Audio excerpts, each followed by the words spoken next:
Hey guys, Captain Chris here from East Coast Sports. I'm going to go through and show you guys how to wrap a rod today, wrap an eye, just to do a repair. Now I do have a lot of specialized equipment that goes along with doing it. But you can improvise lots of different kinds of things. I'll go through some of that, maybe throw some pictures up of some of the ways to improvise on some of the material, some of the machines that I use. But you know, the basic process I'll go through and show you guys, and I'm sure you can figure it out from there. So stay tuned, you'll see my hands in a minute. Thanks. Okay guys, here we are. We're looking at a rod that has a damaged guide. This one right here. You'll notice the ceramic has come out of it, and you know, there's not really any way to glue that ceramic in there so that it stays. You pretty much just have to replace the eye. So the tool that I use for the most part is a utility knife. This right here that I can change the blades out on because they get dull pretty easy. You'll see why in just a second. So what you want to do is just stand here with the rod and cut from the bottom of the guide tip up toward the top of the guide, just like that, and cut that thread and that epoxy off. And just give it a slight twist. If there's any resistance, you haven't cut enough of the thread off and you want to do it a little bit more so you don't damage the rod. So we give it a little twist and it comes right off. And you'll notice the ring is missing, and this is the way the eyes are shaped. Then you want to get all this old thread off right here. I tend to leave most of this part, the decorative, so I don't have to rewrap it again if I don't have to, because a lot of times the black will match up just fine. So this is a tool I got from Radio Shack. It's for doing soldering, but it's one of the best tools that I've found for removing old thread.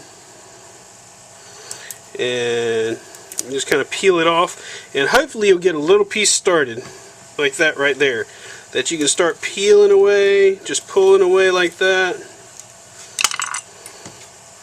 Then you want to take and just cut that off real even and flush so that it's nice and level all the way around.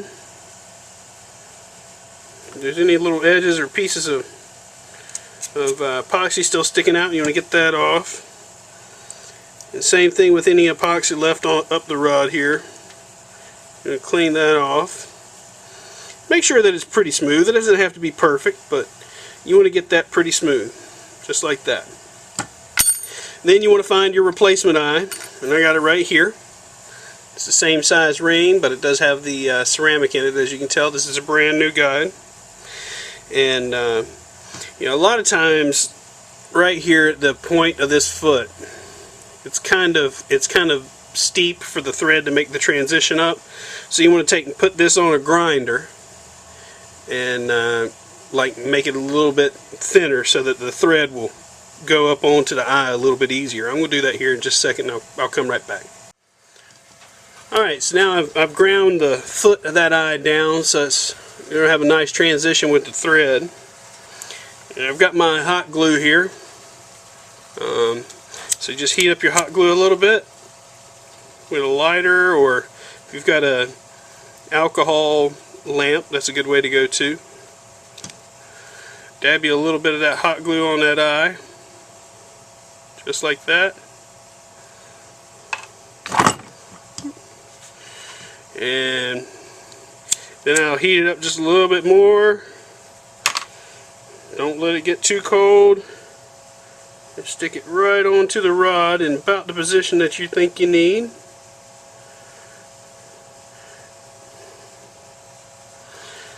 Then I like to pinch and wipe off that excess glue.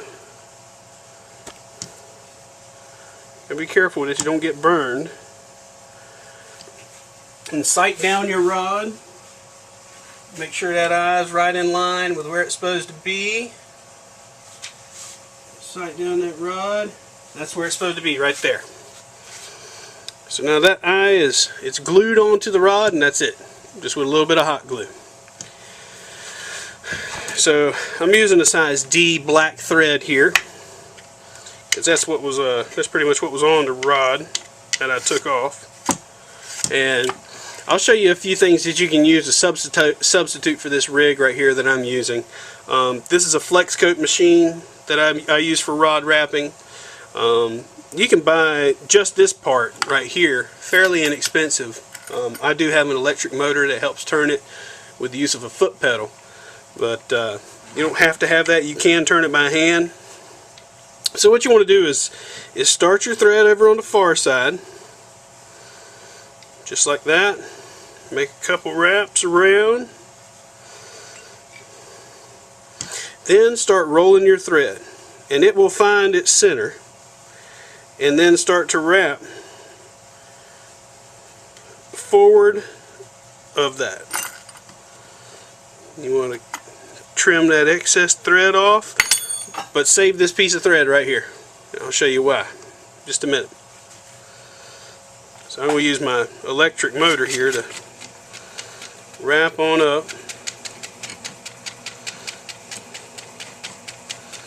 And at times I like to do a double wrap, and I'll go ahead and show you all how to do that.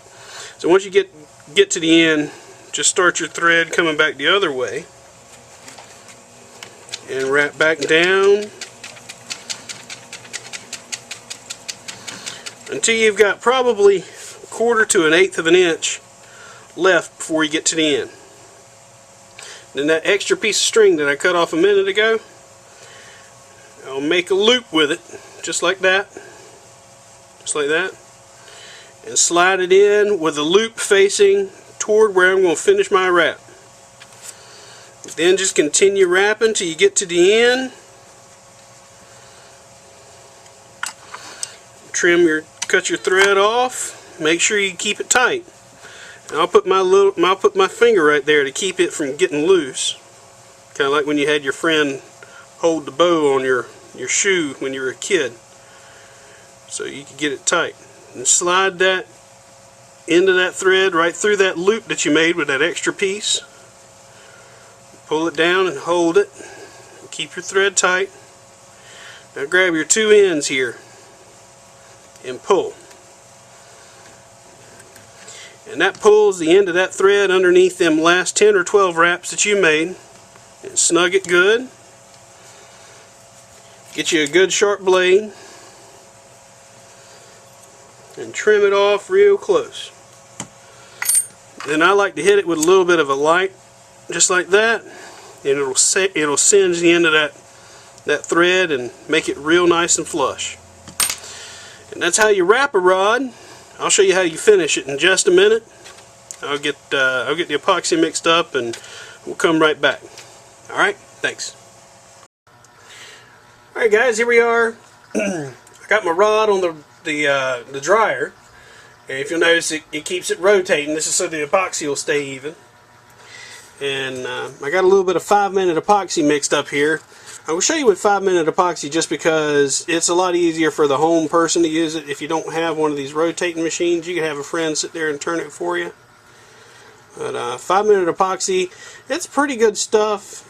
It's not quite as good as some of the other things like AFCoat or Flex Coat, but it does set up quick enough to where you don't have to stand there all day long twirling the rod to keep the epoxy even.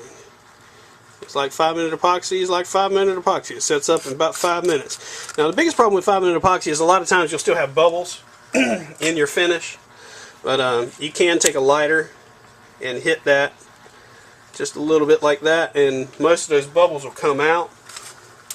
Well, not all of them usually, but it will give you a better finish. But this right here will set up in about 5 minutes and it'll be ready to go.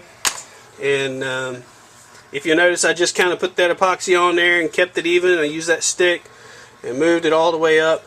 Now when I'm using a regular epoxy, I'll use a brush, but 5-minute epoxy I just use a stick because it's easier to work it. It's a little bit thicker than regular epoxy that I would use. But I'll show you some of those products here in just a second that I use, and I'll show you some of the equipment also. Alright, thanks. Alright guys, here we are in the rod repair room. This is my dryer. If you'll notice, it's got 4 motors on it that turn slowly, and that helps keep the epoxy even when it's drying. It's got 4 motors that you can turn on and off independently. It's got these little rollers right here that the rod rotates on. If you'll notice, it keeps it spinning nice and even, just like that. Keep the epoxy on there nice. Then the way I wrap my rods, I have this flex coat machine. It's got an electric motor here that spins the rod. And here's my wrapping station. Your thread goes through this right here, which is a tensioner. You can adjust the tension right here. The thread comes over to here to this little bobbin that moves back and forth on this track.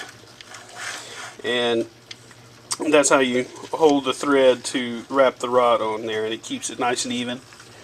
And you know, these are machines that are made especially for wrapping rods. You don't have to have it to do one or two eyes. I mean, I do quite a few, so I need a machine to do it. But this is some of the epoxy that we use. This is some of the better stuff. This is AFCOAT, and it's a two-part epoxy, and you mix it together half and half, hardener and resin, and it sets in about probably 4 hours is your pot life, and it'll finish curing in about 8. So that you get a real hard, nice finish on your rod guides. If you're in a hurry, you can use 5-minute epoxy right here. Which sometimes if somebody comes into the store and they're in a hurry and they've got to have their rod right then, I might, if I've got time, I'll go ahead and do it with a 5-minute epoxy for them and get them out the door. You mix it the same way. This finish is not quite as good as this finish is. It's not quite as waterproof as this is, and this will turn yellow over time, whereas this will stay clear for the most part. Less bubbles in this, more bubbles in this. So there's several reasons to use this as opposed to this, but you know, you can't spend the time of 4 hours turning your rod by hand to use this epoxy. A 5-minute epoxy, just about anybody can do that. The way I turn the motor here, I've got a little electric foot pedal like your like sewing machines have, so it leaves both your hands free to manipulate the thread. I'm going to show you a homemade box type thing that we could use to wrap rods with here in just a second. Alright guys, here's a way to make a homemade rod wrapper. It's certainly far from ideal, however it will do what you need it to do. It's certainly better to get out the you know, the skill saw and the wood and try to make you something kind of like that rig right there.